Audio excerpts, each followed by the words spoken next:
Maya Rodriguez wiped the grease from her hands with a dirty rag and stepped back from the old pickup truck. The engine purred like a happy cat now, a sound that always made her smile a little. She had been fixing engines for 8 years, and she was good at it. Really good. "Nice work, Maya," said Frank Turner, her boss. He was a big man with kind eyes and calloused hands. "That truck was making sounds like a dying whale when Mrs. Patterson brought it in." Maya nodded and gathered her tools. She liked Frank. He never asked too many questions about her past. When she first came to his small repair shop in Montana, he only cared that she could fix anything with an engine. And she could. The shop sat on the edge of Millfield, a town so small that everyone knew everyone else's business. Except for Maya's business. She kept that locked away tight. She lived in a small apartment above the shop. Every morning she came downstairs, made coffee, and got to work. She fixed cars, trucks, tractors, and anything else people brought her. She was quiet, polite, and very good at staying invisible. But sometimes, late at night, she would look up at the stars and remember things she tried hard to forget. She would remember the feeling of flying so fast that the earth looked like a blue marble below her. She would remember the rush of wind and the roar of engines that could break the sound barrier. Then she would close her curtains and go to bed, pushing those memories away. Maya had been Captain Maya Rodriguez once. She had flown the most advanced aircraft the military had ever built. But that was before everything went wrong. Before her best friend died. Before she decided she would never fly again. Now she was just Maya the mechanic. And she liked it that way. The morning started like any other. Maya was under the hood of a delivery van when Frank called out to her. "Maya, come see this." She rolled out from under the van and walked to where Frank stood by the small television in the corner of the shop. The news was on, and the reporter looked scared. "We're getting reports from around the world of strange objects in the sky," the reporter said. "Military officials are asking everyone to stay calm while they investigate." Maya looked at the screen. Her blood went cold. The objects in the sky were not planes or helicopters. They were sleek, silver ships that moved in ways that human aircraft could not move. They hung in the air like they were floating on invisible strings. Maya had seen pictures of ships like these in classified files years ago. Files that most people were never supposed to see. "What do you think they are?" Frank asked. Maya's mouth felt dry. "I don't know," she lied. More news came in throughout the day. The ships had appeared over major cities around the world. They did not attack. They just waited. Military jets had tried to get close, but the alien ships easily outran them. Then, at exactly noon, every television and radio in the world carried the same message. The voice spoke perfect English, but there was something cold and mechanical about it. "People of Earth," the voice said, "we are the Corvani Empire. We have come to offer you a choice." Maya felt sick to her stomach. "Your species shows promise," the voice continued. "But promise is not enough. You must prove your worth through trials of aerial combat. Those who succeed will join our empire as honored warriors. Those who fail will serve as workers until your planet's resources are claimed." Frank grabbed Maya's arm. "Did they just say what I think they said?" Maya nodded slowly. She could not speak. "You have 7 days to prepare," the alien voice said. "Choose your best pilots. They will face 3 trials. Succeed and your people will earn respect. Fail and your world will belong to us." The transmission ended. The news reporters started talking fast, but Maya was not listening anymore. She walked outside and looked up at the sky. One of the silver ships hung there like a metal cloud, beautiful and terrible at the same time. 8 years. She had hidden for 8 years, and now this. "Maya, you okay?" Frank asked. He had followed her outside. "I need some air," she said. "Sure, take all the time you need. This is crazy stuff." Maya walked to the edge of town where the wheat fields began. The alien ship was still visible in the distance. She knew things about those ships that the military probably did not know yet. She knew how they moved, how they fought, and why they were here. But she also knew that telling anyone would mean going back to her old life. It would mean flying again. And she had promised herself she would never do that. Her phone rang. She almost did not answer it, but the number looked familiar. "Maya Rodriguez?" a woman's voice asked. "Yes. This is Commander Lisa Hayes, United States Air Force. I need to talk to you." Maya's heart started beating fast. "I think you have the wrong person." "We both know I don't. I'm on my way to see you. Please don't run." Maya hung up the phone. She looked at the alien ship in the sky and then at the small town behind her. For 8 years, she had been just Maya the mechanic. She fixed engines, minded her own business, and slept peacefully at night. But the aliens had changed everything. They wanted Earth's best pilots, and Maya knew she was one of them, maybe the best.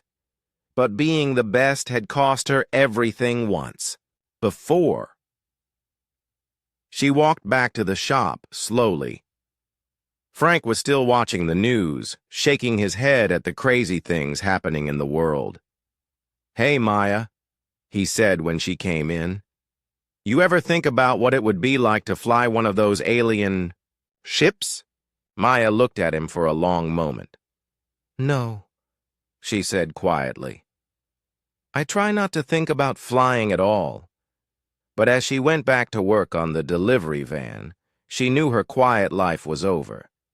Commander Hayes was coming, and with her would come all. The memories Maya had spent 8 years trying to forget. The aliens wanted a fight. They had no idea what they were asking for. Commander Lisa Hayes arrived in Millfield 2 days after the alien message. She came in a black military car with 2 other officers, and Maya watched them through the shop window as they parked across the street. Maya had not slept well since the phone call. She kept thinking about Alex Murphy, her old wingman and best friend. Alex would have loved this challenge. He always said humans were the best pilots in the universe, even though they had never met anyone else to compare with. But Alex was dead, and it was Maya's fault. "Maya, those military folks are coming this way," Frank said. He sounded nervous. The bell above the shop door rang as Commander Hayes walked in. She was a tall woman with short brown hair and sharp eyes. She looked like someone who did not waste time with small talk. "Are you Maya Rodriguez?" she asked. "Yes." "I'm Commander Hayes. We need to talk." Frank looked back and forth between them. "Maya, you know this lady?" "No," Maya said. "But I think I know why she's here." Hayes nodded. "Can we speak privately?" Maya led her to the small office behind the shop. Hayes closed the door and sat down across from Maya's desk. "We're looking for pilots," Hayes said. "The best we can find. Your name came up. I don't fly anymore. But you used to. We ran a background check. Your military records are mostly classified, which tells me you were involved in something important." Maya said nothing. Hayes leaned forward. "Look, I don't have time to play games. Those alien ships have been studying our aircraft for 2 days. They've seen our F-22s, our F-35s, everything we have. None of it impressed them." "That's not surprising. Why? What do you know about those ships?" Maya was quiet for a long moment. Then she sighed. They're fast, faster than anything we have. They can turn in ways that would kill a human pilot. And they've been fighting in space for hundreds of years. Hayes raised an eyebrow. How do you know all that? Lucky guess. Maya, I don't think you understand how serious this is. If we fail these trials, every person on Earth becomes a slave. We need pilots who can do impossible things. Then you need someone else. Hayes stood up and walked to the window. She could see Frank working on a tractor outside. Nice life you have here.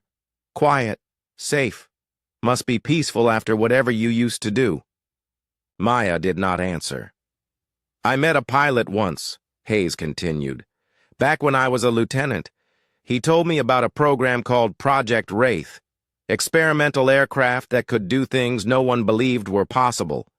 He said there was one pilot who could fly those planes like they were part of her body. Maya's hands clenched into fists. He said that pilot could think as fast as a computer and move like she was reading the enemy's mind. He said she was the best pilot he had ever seen. Hayes turned around. He also said she disappeared after a training accident. What do you want from me? I want you to help save the world. Maya laughed, but it was not a happy sound. You think I'm some kind of hero? You're wrong. I'm just a mechanic who used to fly planes. The alien ships move like nothing I've ever seen, Hayes said. They don't follow normal flight patterns. They seem to predict what our pilots will do before they do it. We need someone who thinks differently. There are other pilots. Better. Pilots. Are there? Because I've been looking for 3 days, and your name keeps coming up. Even in classified files I'm not supposed to read. Maya was quiet for a long time. Outside, she could hear Frank humming while he worked. It was a peaceful sound. I can't, she said finally. Hayes sat back down. Why not? Because the last time I flew, my best friend died. What happened? Maya closed her eyes. Someone sabotaged our plane. The controls failed during a test flight.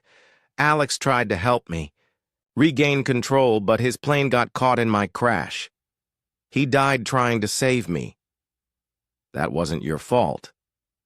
I should have checked the systems better. I should have known something was wrong. I was the lead pilot. It was my job to keep him safe. Hayes was quiet for a moment. You know what I think? I think you're scared. Maya's eyes snapped open. Excuse me? I think you're scared that if you fly again, you might lose someone else. So you hide in this little town and fix engines instead of doing what you were born to do. Maya stood up fast, her chair rolling back and hitting the wall. You don't know anything about me. I know you're the only pilot who ever completed the neural interface training. I know you flew experimental aircraft that are still classified 8 years later. And I know that right now, you're the best hope humanity has. Neural interface training? Frank's voice came from the doorway. He was standing there with grease on his hands and a confused look on his face. Maya, what's she talking about? Maya felt trapped. Her old life and her new life were crashing together, and she did not know how to stop it. Frank, go back to work, she said.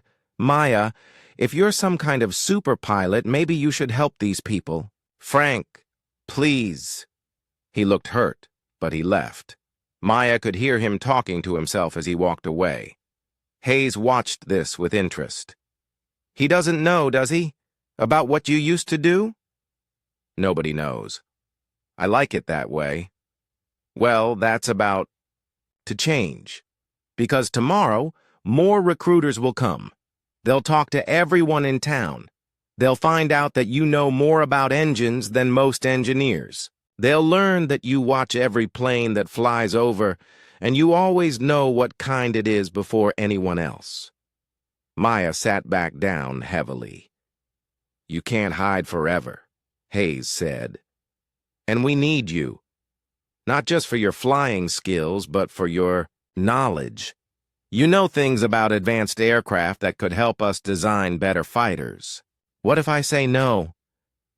Then I'll find another way to convince you. Maya, Earth has 6 days left.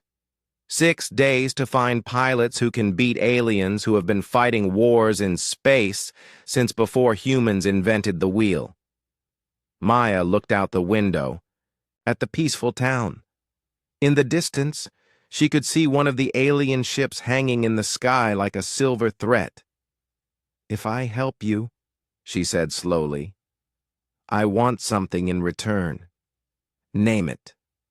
Frank keeps the shop. When this is over, I come back. Here, no matter what happens, this place stays safe. Hayes nodded. Deal. Maya took a deep breath. Then you better tell me what you know about these trials. That's the problem, Hayes said. We don't know anything. The aliens just said aerial combat. Trials. We're flying blind. Maya almost smiled. Commander, flying blind is what humans do best. Maya packed her few belongings in an old duffel bag. She had lived in the apartment above Frank's shop for 8 years, but she did not have much to show for it. Some clothes, a few books, and a small metal box she kept hidden under her bed. She sat on the bed and opened the box. Inside were her old military dog tags, a faded photo of her and Alex Murphy standing next to their experimental aircraft, and a medal she had never worn. The medal was for bravery, given to her after the accident. She had wanted to throw it away, but somehow she never could. Maya, Frank called from downstairs, your ride is here. She closed the box and put it in the bag. Time to go. Frank was waiting by the front door when she came down. He looked sad and confused. I still don't understand why you never told me, he said.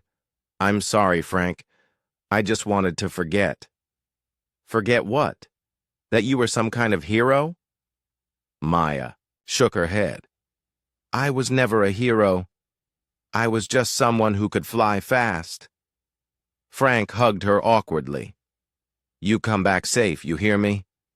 And when this is all over, your job is still here. Thanks, Frank. Take care of yourself.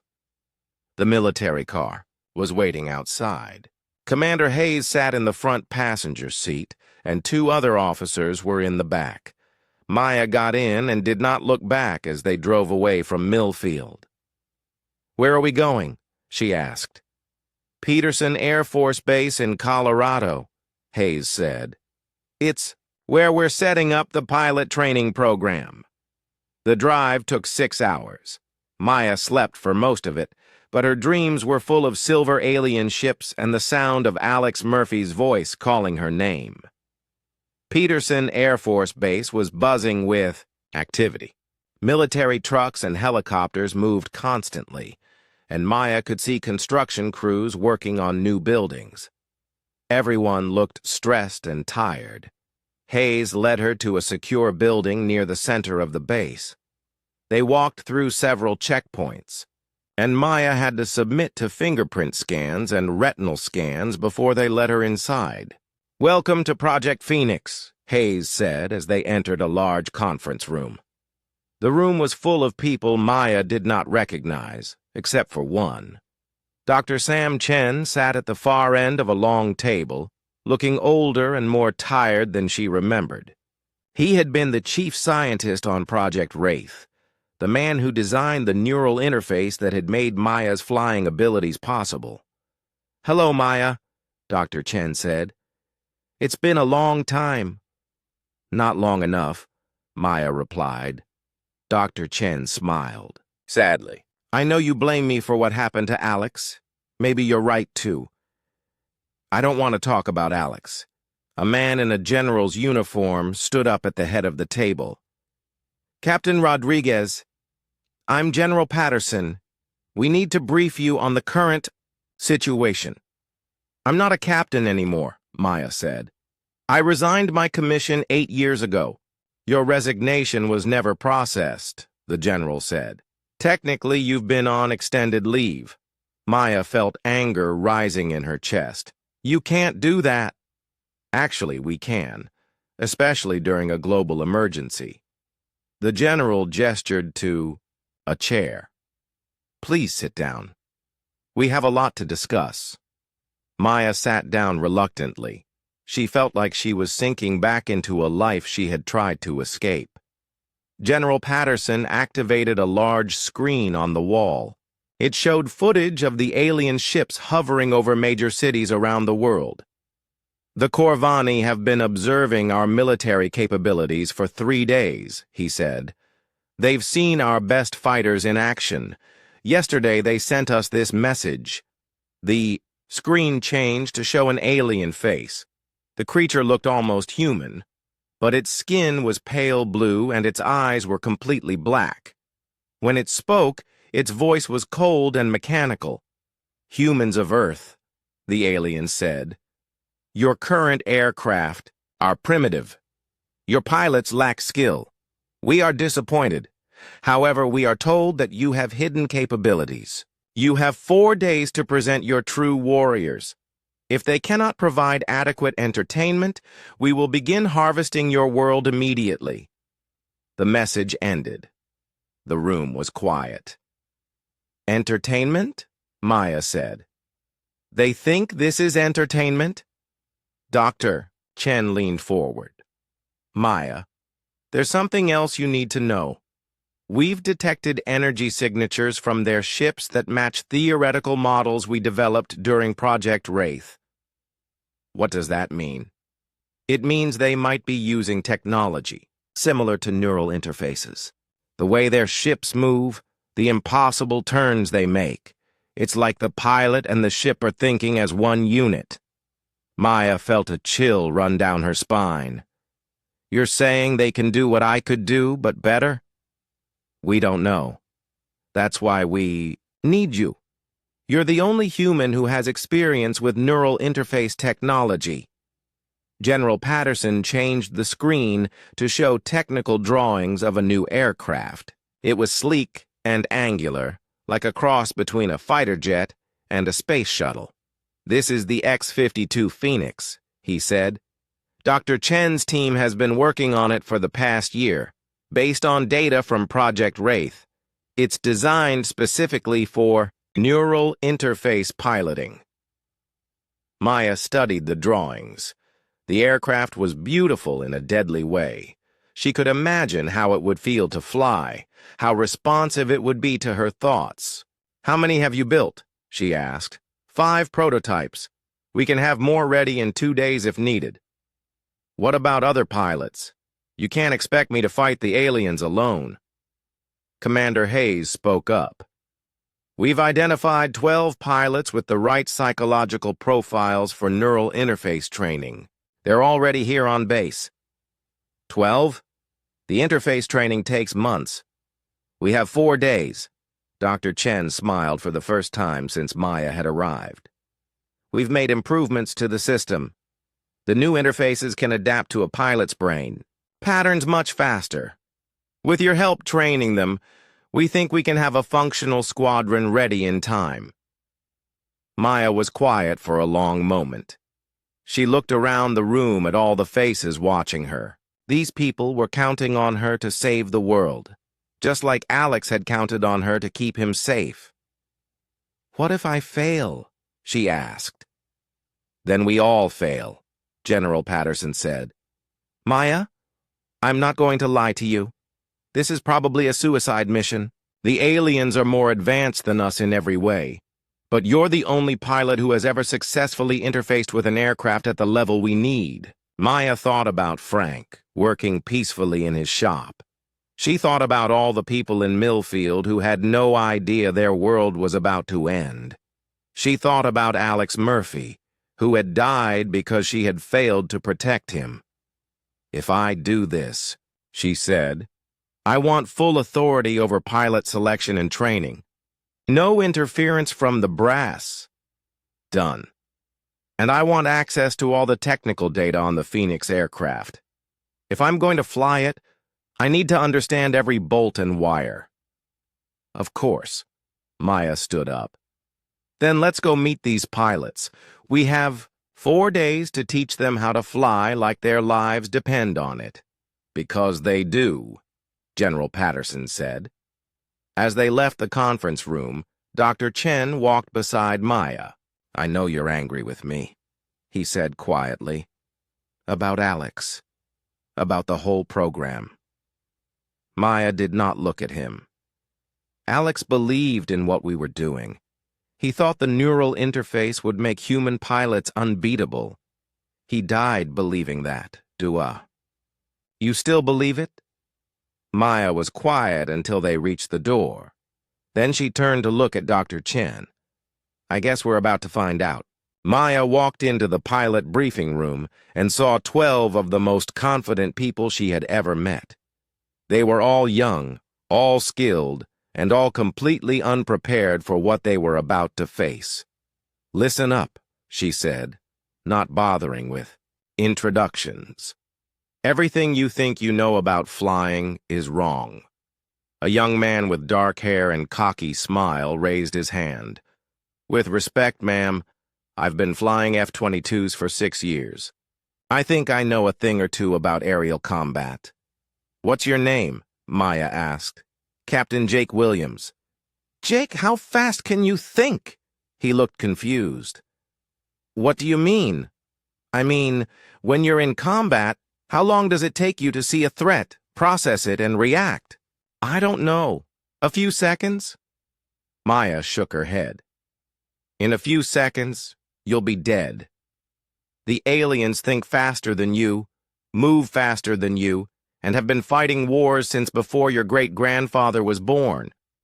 A woman with steady eyes and graying hair spoke up. Then how do we beat them? Your name? Maya asked. Major Maria Santos. Good question, Maria. We beat them by doing something they don't expect. By fighting like humans, instead of trying to fight like them. Maya walked to the front of the room and activated a large screen. It showed footage of the alien ships moving through Earth's atmosphere. Watch how they fly, she said. Perfect formations, precise movements, every maneuver calculated for maximum efficiency. They fight like machines. The pilots watched the footage carefully. Maya could see them analyzing the alien tactics, trying to figure out how to counter them. Now watch this, Maya said. She changed the screen to show old footage from World War II. Fighter planes twisted and turned through the sky in chaotic, unpredictable patterns. This is how humans fight, she said. We don't calculate the perfect move. We do whatever works. We take risks that no logical mind would take. And sometimes we win because of it. A quiet man in the back raised his hand. I'm Ben Carter. Are you saying we should fly like World War II pilots? I'm saying you should fly like humans. The aliens are expecting us to fight like them, with perfect tactics and calculated risks. Instead, we're going to be chaotic, unpredictable, and completely insane. Dr. Chen entered the room carrying a strange helmet covered in wires and sensors. Maya, the neural interfaces are ready for testing. Maya took the helmet and held it up for the pilots to see. This is what's going to keep you alive. The neural interface connects your brain directly to your aircraft. You'll be able to think commands instead of using controls. You'll feel what the plane feels. Jake Williams looked skeptical. Sounds like science fiction. Everything about this situation is science fiction, Maya replied. The question is whether you're brave enough to let it save your life. She put on the helmet and closed her eyes. Dr. Chen activated the interface, and suddenly Maya could feel the presence of the X-52 Phoenix sitting in the hangar half a mile away. She could sense its engines, its weapons systems, its control surfaces. It was like having a second body. The interface amplifies your reflexes and spatial awareness, she explained, removing the helmet. But it also amplifies your emotions. If you panic, the plane panics. If you hesitate, the plane hesitates. You have to trust it completely. Over the next hour, Maya explained the basics of neural interface piloting. She told them about the strange sensation of feeling the aircraft's systems as extensions of their own bodies. She warned them about interface feedback, which could cause severe headaches if they fought the system instead of working with it. The hardest part, she said, is learning to think in 3 dimensions. In normal flying, you think about up, down, left, right, forward, and back. With the interface, you think about movement in ways that don't have names. A pilot named Nick Taylor raised his hand. How long did it take you to learn? Maya was quiet for a moment. 6 months of training? 8 hours a day, every day. We don't have that much time. Then how do you expect us to learn in 4 days? Jake asked. Because you're going to learn from my experiences directly. Dr. Chen has modified the interface to allow memory sharing. I can upload my neural patterns to your interfaces. You'll feel what I felt when I learned to fly with the system. The pilots looked at each other nervously.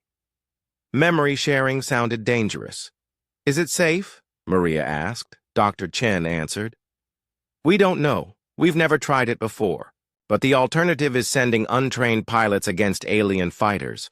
Maya saw the fear in their eyes, but also the determination.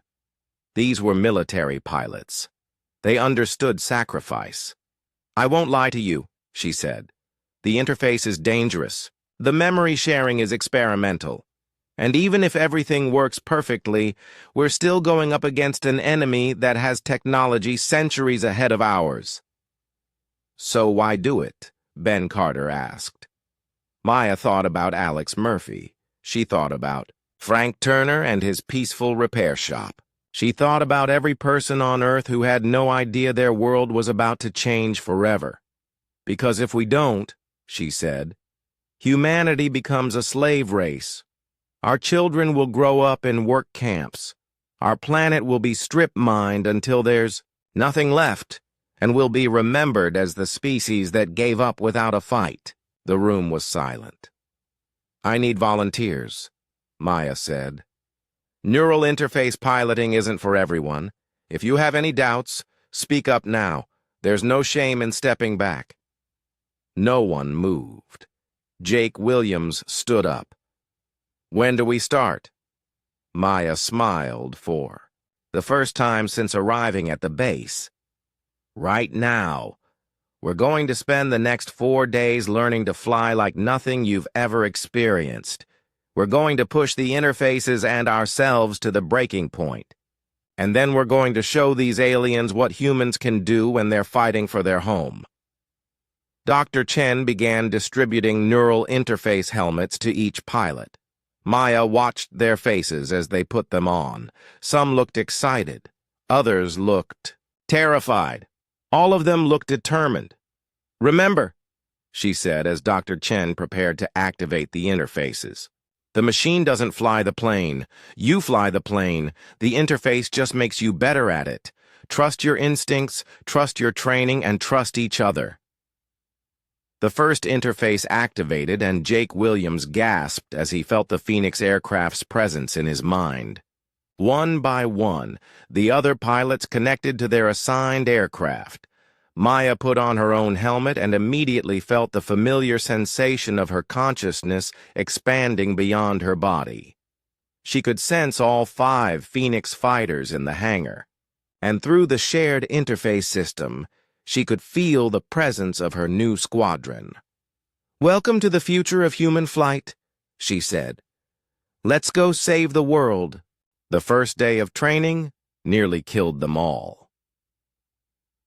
Maya stood in the medical bay watching Dr. Chen check Jake Williams for the 3rd time.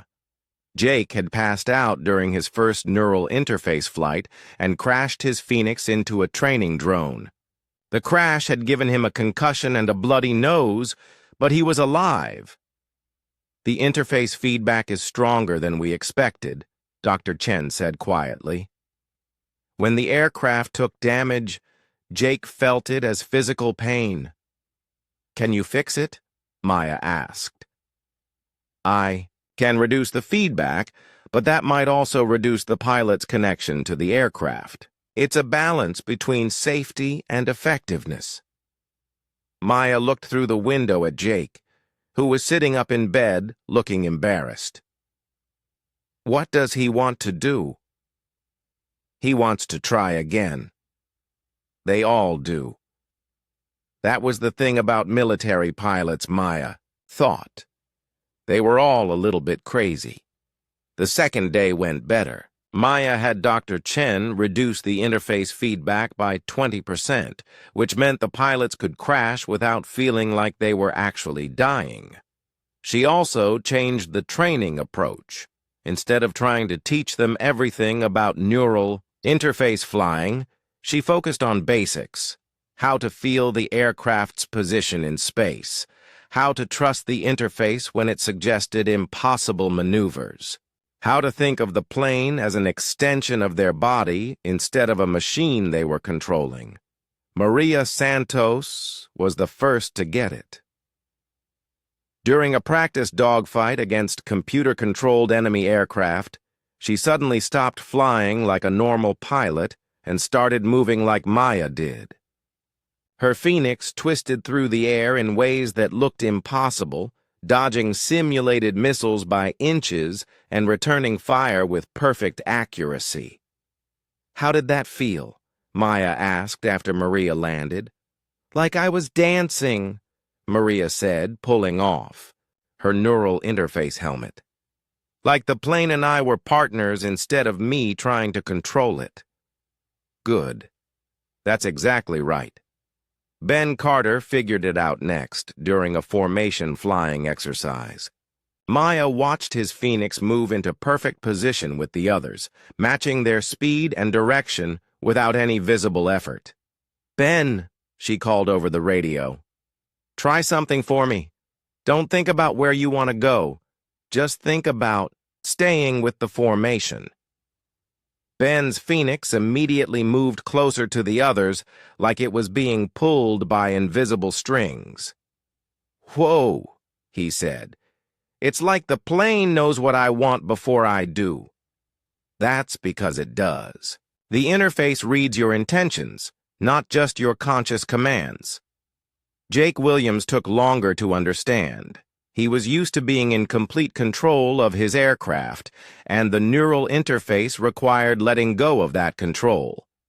On the third day, Maya paired him with Nick Taylor for a 2-on-2 combat exercise.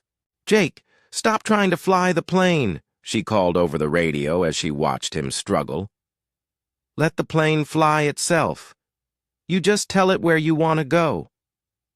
"I don't understand," Jake replied, his Phoenix jerking through the air as he fought. "The interface." "Nick, show him," Maya said. Nick's Phoenix suddenly accelerated and spun through a series of turns that would have been impossible in a normal aircraft. He ended up behind Jake's plane in perfect firing position. "How did you do that?" Jake asked.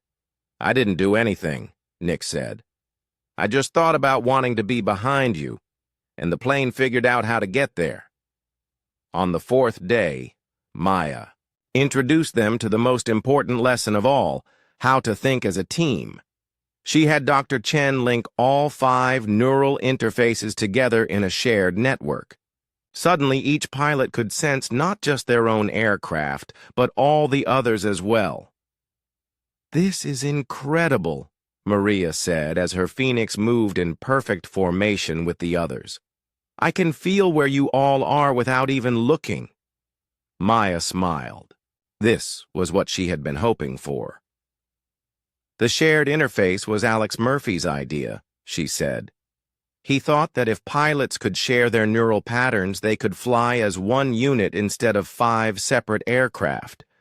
She had never tried the shared interface herself. It had been too experimental, too dangerous during Project Wraith. But now, with the world at stake, it was time to test Alex's theory. Maya activated her own connection to the shared network and immediately felt the presence of her 4 pilots. She could sense their thoughts, their emotions, their individual flying styles. More importantly, she could feel how they complemented each other. Jake's aggressive instincts balanced Ben's careful planning. Maria's steady confidence supported Nick's creative thinking, and Maya's experience guided them all. "Formation Delta," she called, thinking about a complex maneuver that required all 5 aircraft to move in precise coordination. Without speaking, all 5 Phoenix fighters moved into position. They twisted through the air like a flock of birds, each pilot knowing exactly where the others would be without needing to look. Dr. Chen's voice came over the radio from the control tower. "Maya, the alien ships are moving. They're taking positions around the planet." Maya felt her heart skip a beat. "Are the trials starting?" "We think so. You need to land. Now." The squadron landed quickly and gathered in the briefing room. General Patterson was waiting with Commander Hayes and several other officers Maya didn't recognize. "The aliens have sent another message," the general said. "The trials begin tomorrow at dawn. The first trial will take place in Earth's upper atmosphere." He activated the main screen, which showed a map of the world with alien ship positions marked in red. There were hundreds of them. "The trial is called the Gauntlet," General Patterson continued. "We'll have to fly through a series of energy barriers while under fire from automated defense systems. Any pilot who fails to complete the course will be eliminated." "Eliminated how?" Maya asked. "We don't know. The aliens weren't specific." Maya studied the map. The energy barriers formed a complex 3-dimensional maze that extended from the edge of space down to the upper atmosphere. It looked almost impossible to navigate. "How many pilots do they expect us to send?" she asked. "All of them. Every military pilot on Earth. The aliens want to see our best warriors in action." Maya felt sick. Hundreds of pilots in conventional aircraft trying to fly through an alien death trap. Most of them would die. "What about our Phoenix squadron?" she asked. "You'll fly with the others. But Maya, you need to understand. This isn't just about completing the course. The aliens are testing us. They want to see how we think, how we fight, how we react under pressure." Maya looked at her pilots. Jake, Maria, Ben, and Nick. 4 days ago, they had been normal fighter pilots. Now they were humanity's secret weapon. "We need to do more than just survive the first trial," she said. "We need to impress them, show them that humans are worth keeping alive." "How do we do that?" Ben asked. Maya thought about everything she had learned in the past 4 days. About neural interfaces and shared consciousness.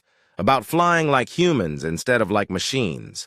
About Alex Murphy's belief that human pilots could do impossible things.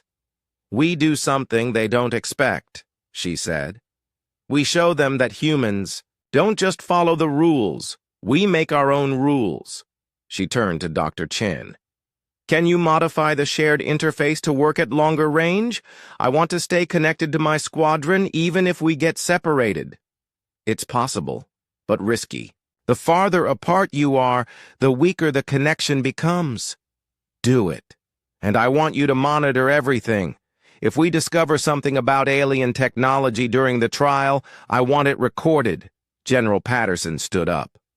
"Maya, I want you to know that whatever happens tomorrow, you've already done more than anyone could have asked. Your squadron is the most advanced fighter unit in human history." Maya nodded. but she was thinking about the hundreds of other pilots who would fly tomorrow. Brave men and women in conventional aircraft facing an enemy they couldn't possibly understand. "General," she said, "I want to talk to all the pilots tonight. All of them. Not just my squadron." "Why?" "Because they deserve to know what they're really facing. And maybe, if we're lucky, some of them will survive long enough to learn from what we do." That night, Maya stood before more than 300 pilots from dozens of countries. She told them about the aliens' superior technology. She explained that the trials were designed to test human creativity, not just flying skill. And she warned them that many of them would not survive. "But," she said as she finished, "if any of you make it through the first trial, remember this. The aliens expect us to fight like machines. Don't give them what they expect. Fight like humans. Take risks. Be unpredictable. Make them wonder what the hell you're thinking." A pilot from the British Royal Air Force raised his hand. "What if we can't keep up with your advanced aircraft?" Maya looked around the room at all the faces watching her. These pilots were about to risk everything for a world that most of them would never see again. "Then you make them pay attention. To you anyway," she said. "Fly like your life depends on it. Because it does. And so does everyone else's." Dawn came too quickly. Maya stood on the runway next to her Phoenix fighter, watching the sun rise over the mountains. In a few hours, she would either be dead or humanity would have passed its first test. There was no middle ground. Dr. Chen walked up to her carrying a tablet full of last-minute technical data.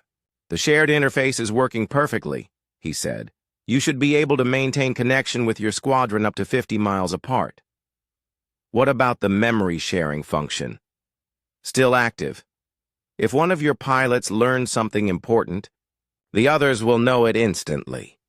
Maya nodded.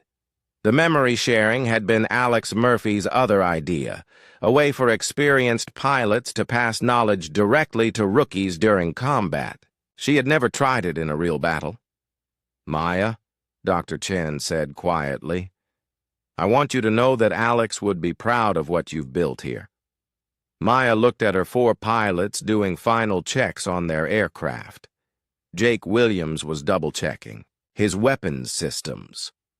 Maria Santos was running through flight control diagnostics. Ben Carter was calibrating his neural interface. Nick Taylor was just standing quietly, mentally preparing for what was to come. "I hope so," Maya said. Commander Hayes approached with a radio headset. "The alien ships are in position. The trial begins in 30 minutes. Maya put on the headset and listened to the chatter from pilots around the world. Hundreds of voices, in dozens of languages, all preparing for the same impossible mission. "Phoenix Squadron, report to your aircraft," she called over the squadron frequency. Her 4 pilots ran to their planes. Maya climbed into her own cockpit and activated the neural interface. Immediately, she felt the familiar sensation of her consciousness expanding to include the aircraft's systems. But this time was different. Through the shared interface, she could also feel Jake, Maria, Ben, and Nick connecting to their own planes. It was like being 5 people at once. "Phoenix leader to Phoenix Squadron," she said over the radio. "Interface check." "Phoenix 2, connected," Jake replied. "Phoenix 3 ready?" Maria said. "Phoenix 4, all systems green," Ben reported. "Phoenix 5 standing by," Nick confirmed. Maya took a deep breath and activated the connection to the global pilot network. Suddenly, she could hear every pilot on Earth. "All aircraft, this is Control," came a voice from the command center. "The trial area is now active. You are cleared to proceed to the designated coordinates." Maya looked up and saw the alien energy, barriers forming in the sky above them. They looked like walls of blue light that stretched from horizon to horizon.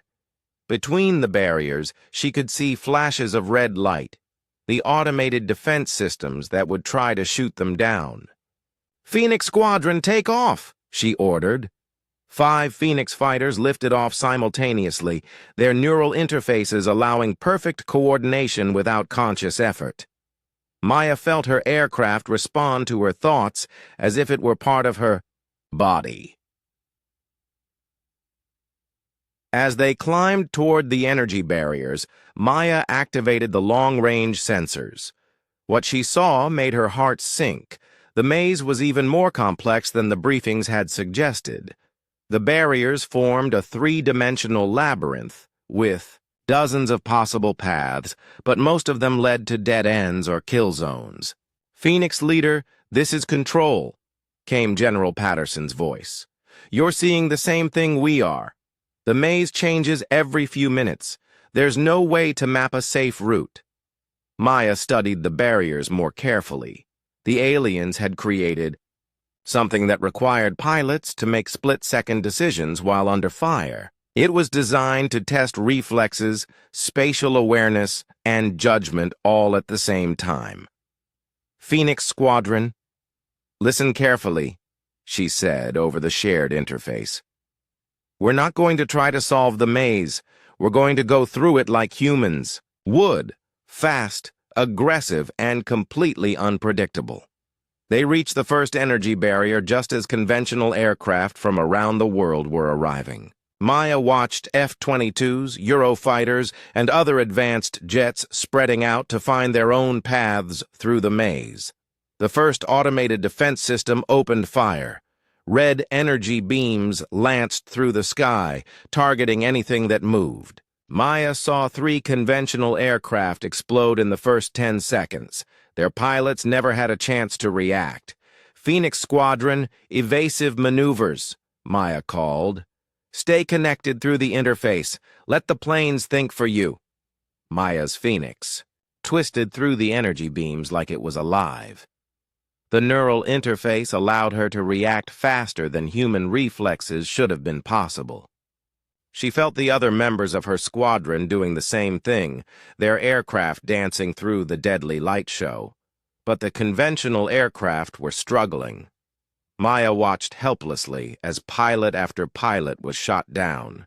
The alien defense systems were too fast, too accurate.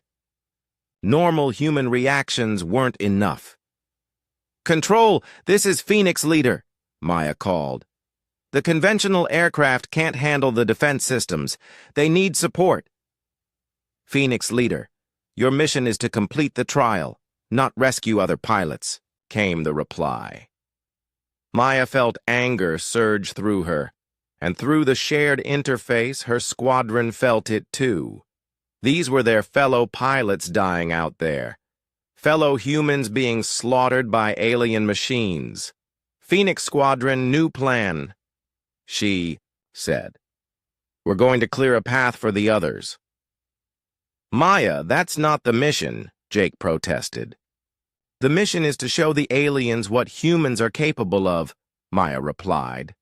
"Let's show them." She dove toward the densest concentration of defense systems, her Phoenix moving faster than anything the aliens had probably ever seen. The neural interface allowed her to process information and react at superhuman speeds. Behind her, she felt her squadron following without question. Through the shared interface, they moved as one unit, covering each other's approaches and coordinating their attacks without needing to speak. Maya's Phoenix fired its energy weapons at an automated defense platform. The alien machine exploded in a shower of sparks. Jake and Nick took out 2 more platforms while Maria and Ben provided cover fire. "All aircraft, this is Phoenix Leader," Maya broadcast on the general frequency. "We've cleared a corridor through Sector 7. Follow our lead and stay in formation." Dozens of conventional aircraft immediately changed course to follow the Phoenix Squadron. Maya felt a surge of pride as she watched British, German, Japanese, and American pilots working together, following her lead through the deadly maze. But the aliens adapted quickly. New defense systems came online, and the energy barriers began, changing configuration faster. Maya realized they were being tested at a higher level now. "Phoenix Squadron, the barriers are shifting every 30 seconds now," Ben reported. "I see it," Maya replied. "Stay flexible. Don't commit to any one route." They flew deeper into the maze, with dozens of conventional aircraft following behind them. Maya used the neural interface to map the changing barriers in real time, finding paths that existed for only seconds before closing again. The shared interface began to show its real power.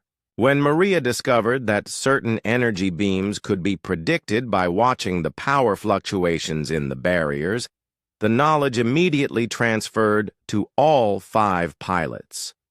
When Nick figured out that the defense systems had a 2-second lag, time when switching targets, everyone in the squadron knew it instantly. They were learning faster than any individual pilot could have managed alone. "Phoenix Leader, you've got a problem," came Jake's voice. "There's a massive defense platform dead ahead. It's blocking the only exit from this section." Maya looked through her sensors and saw what Jake meant. The platform was 10 times larger than the others they had destroyed, and it was heavily armed. Worse, it was positioned so that any aircraft trying to leave the maze would have to fly directly past it. "Options?" she asked her squadron. "We could try to go around," Ben suggested. "The barriers are too close together," Maria replied. "There's no other way out." "Then we go through it," Maya said. "Maya, that thing could destroy all of us," Nick warned. Maya thought about all the conventional aircraft following behind them. Brave pilots in inferior machines, trusting her to get them home alive. She thought about Alex Murphy, who had always believed that human pilots could do impossible things. "Phoenix Squadron, form up on me," she ordered. "We're going to hit that platform with everything we have, one coordinated strike."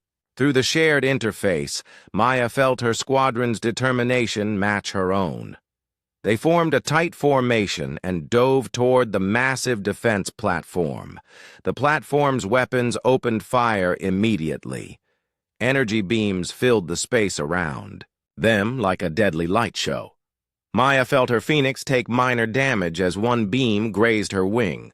"All weapons, fire!" Maya commanded.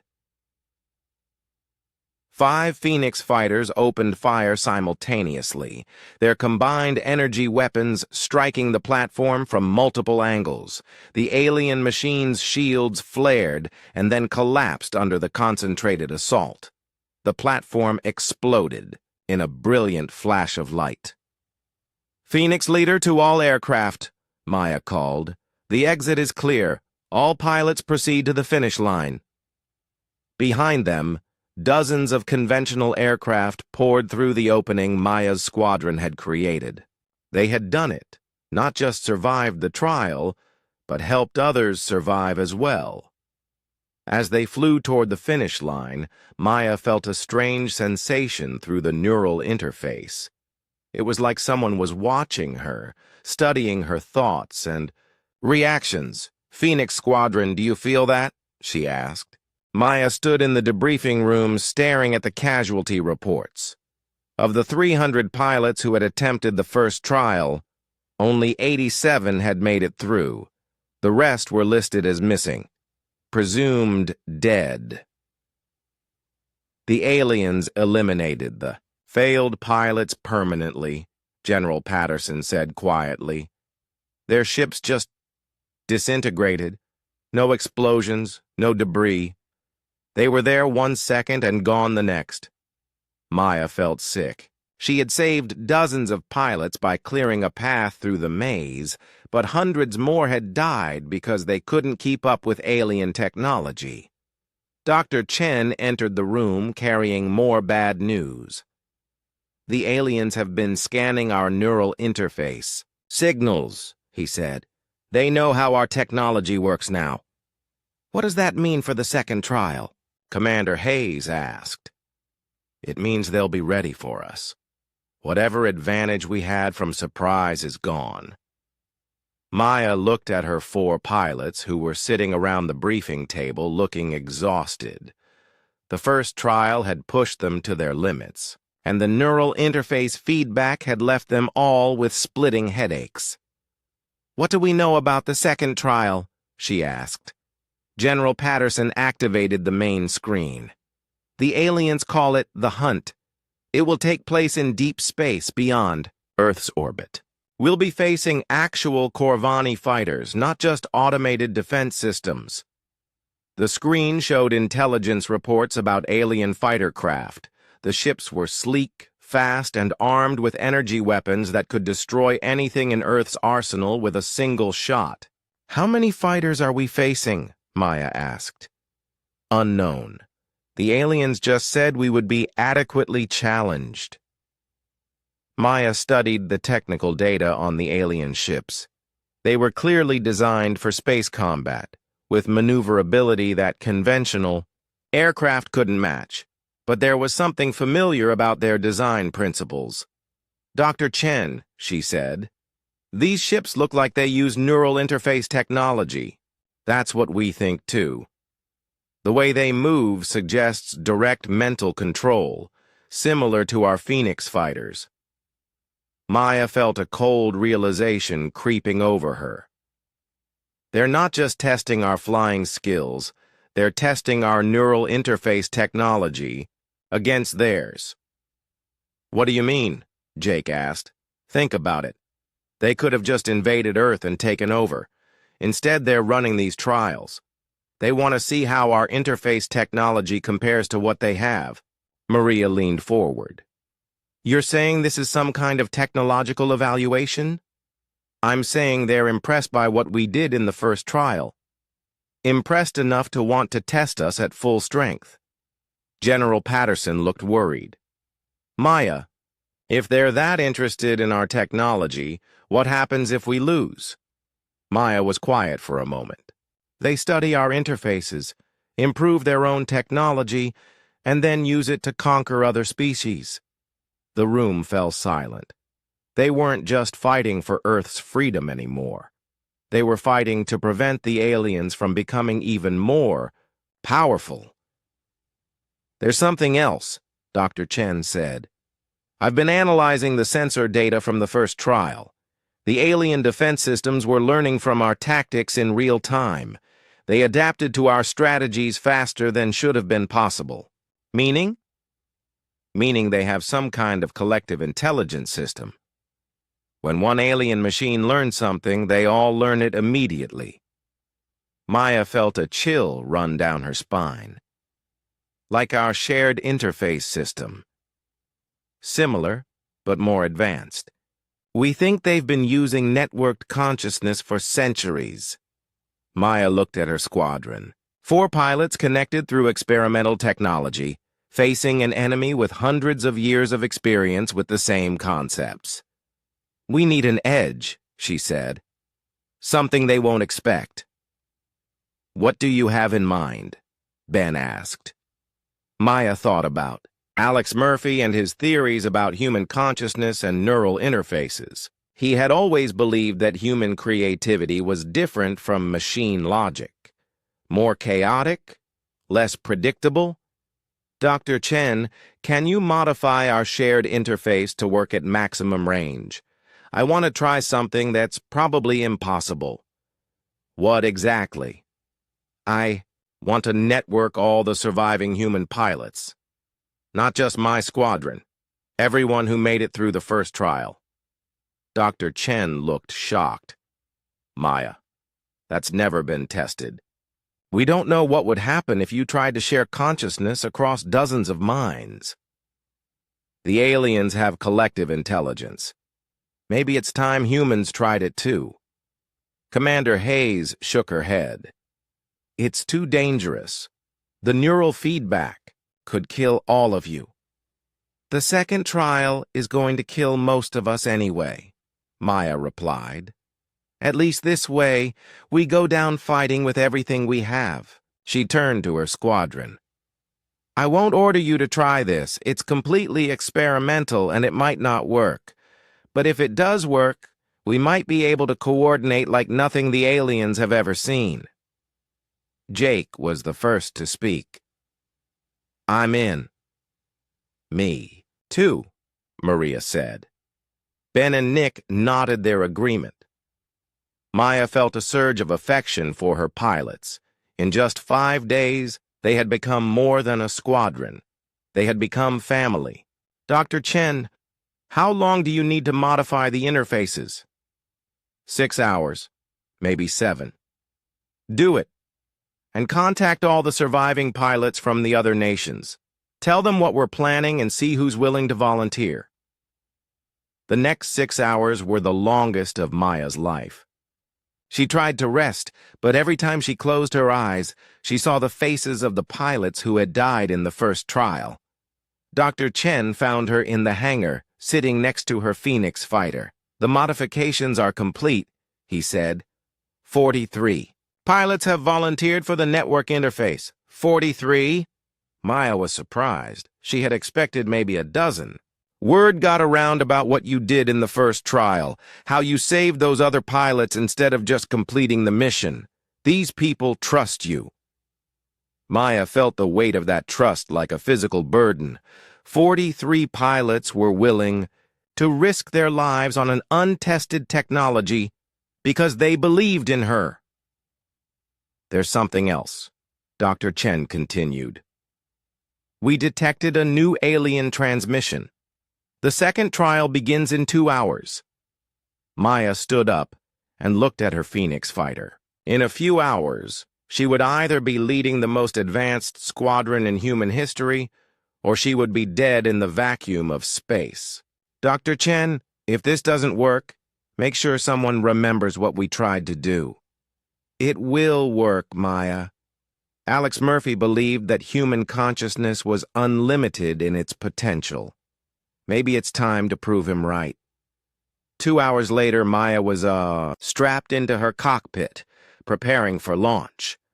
Around her, 42 other pilots were doing the same thing in fighters, bombers, and interceptors from a dozen different countries. "All pilots, this is Phoenix Leader," she called over the radio. "Neural interface activation in 30 seconds. Remember, don't fight the connection. Let it happen naturally." Maya activated her interface and immediately felt the familiar sensation of connecting with her aircraft. But then Dr. Chen activated the network protocol, and suddenly, Maya's consciousness exploded outward. She could feel Jake, Maria, Ben, and Nick as clearly as her own thoughts. But beyond them, she could sense dozens of other minds. Pilots from Britain, Germany, Japan, Australia, Canada, and other nations, all connected through the experimental network. The sensation was overwhelming. Maya felt like she was drowning in other people's thoughts and emotions. But gradually, the chaos settled into something like harmony. "Network connection established," Dr. Chen reported from the control center. "All pilots report ready status." Maya looked at her sensors and saw the alien ships waiting in space beyond Earth's orbit. Hundreds of them, arranged in perfect formation. "All pilots, launch," she commanded. 43 human aircraft lifted off and headed toward space. But they weren't just 43 individual pilots anymore. They were something new. A collective consciousness that had never existed before. As they approached the alien fleet, Maya felt the network processing information at incredible speed. Dozens of minds working together, sharing sensor data, tactical, analysis, and split-second decisions. The aliens opened fire first. Energy beams filled space like deadly lightning. Maya felt her Phoenix dodge and weave through the attack, but she wasn't controlling it consciously anymore. The network was flying all 43 aircraft as a single unit. A pilot from the Royal Air Force was hit, and his fighter exploded. Maya felt his death like a physical blow, shared by every mind in the network. But instead of breaking their concentration, it made them more determined. They struck back as one. 43 aircraft, moving in perfect coordination, focused their fire on a single alien fighter. The enemy ship's shields collapsed instantly, and it exploded in a brilliant flash. The aliens seemed surprised by the coordinated attack. Their formation wavered as they tried to adapt to fighting an enemy that thought as one mind. But Maya realized they were still outnumbered 10-1. Even with the network interface, they couldn't win through conventional tactics. "Network, listen to me," she broadcast to all connected minds. "We need to do something completely insane." Through the shared consciousness, she explained her plan. It was dangerous, possibly suicidal, but it was the most human thing she could think of. Every pilot in the network agreed instantly. They dove directly into the center of the alien formation, flying closer together than any sane pilot would attempt. The aliens tried to target them, but couldn't risk hitting their own ships. In the confusion, Maya's network struck with surgical precision. Maya stood alone on the observation deck, watching Earth turn slowly below her. The alien mothership where the final trial would take place hung in space like a metallic moon, its surface covered with weapons and communication arrays. In 6 hours, she would face war leader Thex in single combat. Winner takes all. Can't sleep either? Maya turned to see Jake Williams walking onto the deck. Behind him came Maria, Ben, and Nick. Her squadron looked tired but determined. "I keep thinking about Alex," Maya said. "He would have loved this. Fighting aliens in space with experimental aircraft. It was exactly the kind of impossible situation he lived for." "Tell us about him," Maria said. Maya was quiet for a moment. She had spent 8 years avoiding talking about Alex Murphy, but now, facing what might be her last night alive, she found she wanted to remember him. "Alex was the best pilot I ever knew," she said. "Not because he was the most skilled, but because he never gave up. Even when a situation looked hopeless, he would find a way to make it work." "Is that why you left the military?" Ben asked. "Because you felt like you failed him?" "I left because I was afraid. Afraid that if I kept flying, I would get someone else killed. Alex died because I didn't check our aircraft thoroughly enough before that test flight." Nick shook his head. "Maya, we've all seen the classified reports about that accident. The sabotage was so well hidden that even the best mechanics missed it. You couldn't have known." "But I should have," Maya replied. "I was the mission commander. It was my job to keep everyone safe." Jake sat down next to her. "You know what I think? I think Alex would be proud of what you've done. You saved dozens of pilots in the first trial. You created a network that let human consciousness work as one unit. You've given our species a fighting chance." Maya felt tears in her eyes. "What if I lose tomorrow? What if everything we've accomplished doesn't matter?" "Then we'll face whatever comes next together," Maria said. "But Maya, you're not going to lose. I've seen you fly. I've felt your thoughts through the neural interface. You're not just a good pilot. You're something special." Dr. Chen's voice came over the intercom system. "Maya, please report to the hangar. We need to discuss modifications to your Phoenix for tomorrow's combat." Maya found Dr. Chen and General Patterson waiting next to her aircraft. The Phoenix had been modified with additional armor and weapons systems specifically for the final trial. "The aliens have provided us with some information about tomorrow's combat," General Patterson said. "It will take place in a specially designed arena aboard their mothership." artificial gravity, breathable atmosphere, and energy barriers to contain the fight. What about war leader Thex? Maya asked. Dr. Chen activated a holographic display showing an alien fighter unlike anything Maya had seen before. It was larger than the standard Corvani ships, with organic curves that made it look almost alive. Thex flies a biomechanical fighter, Dr. Chen explained. It's grown rather than built, and it interfaces directly with his nervous system. He's been flying it for over 200 years. Maya studied the alien ship's design.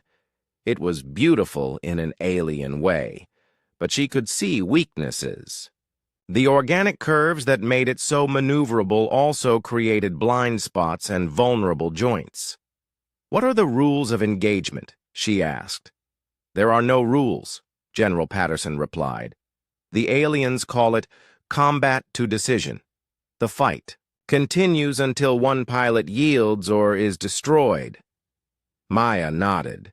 She had expected as much. There's something else, Dr. Chen said. We've detected unusual energy readings from the alien mothership. We think they're planning to broadcast the final trial throughout their empire. Meaning you're not just fighting for Earth. You're fighting in front of an audience of billions of aliens. This is entertainment for them, but it's also a demonstration of human capabilities. Maya felt the weight of that responsibility. Not just Earth's fate, but humanity's reputation throughout the galaxy rested on her shoulders. I want to try something, she said.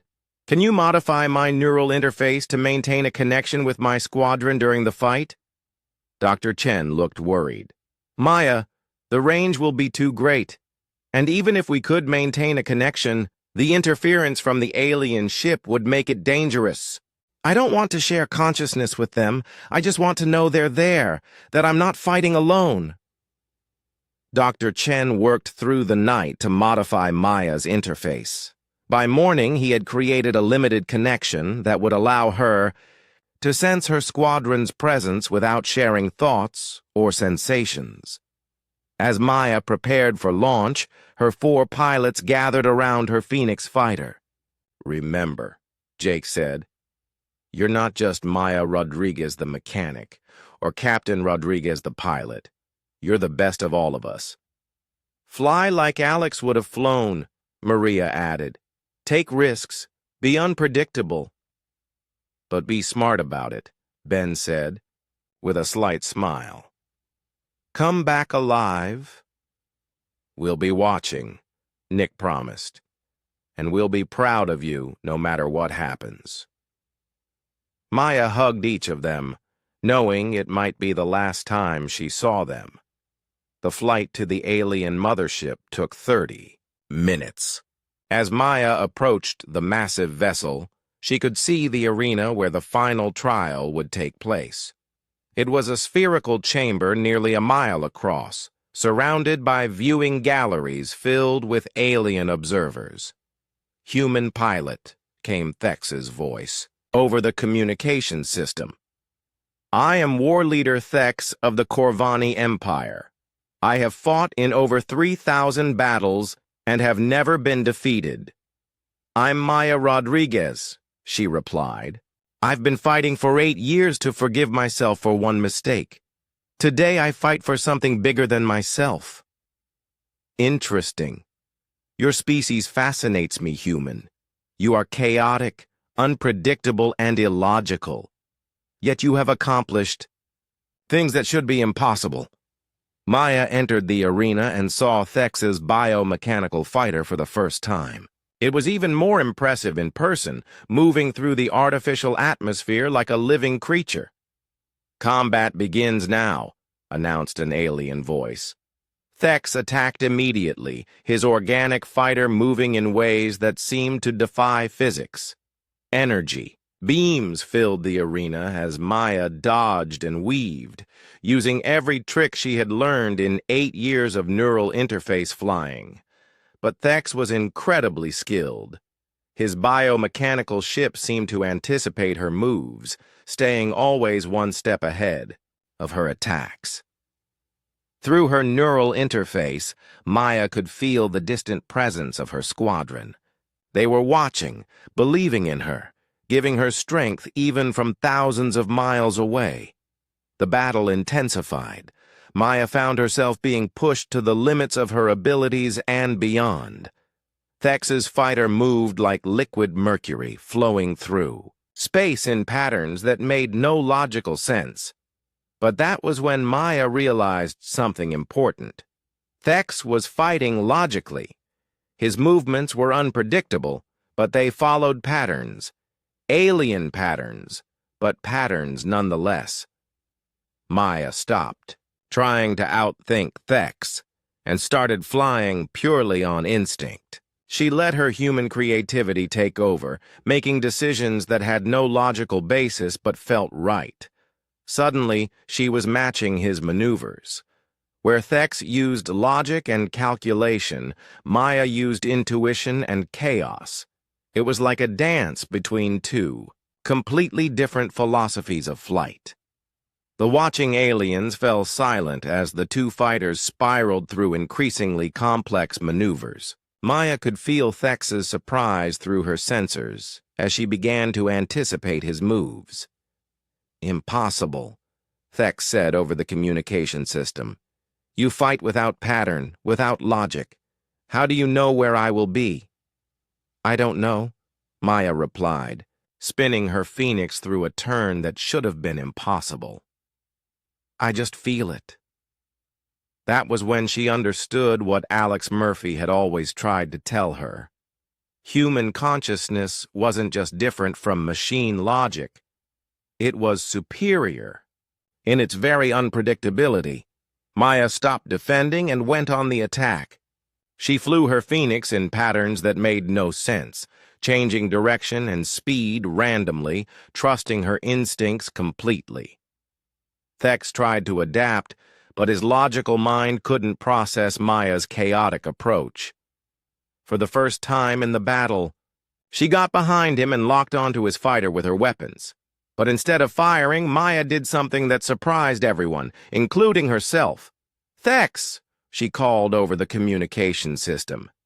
"You're a magnificent pilot. Fighting you has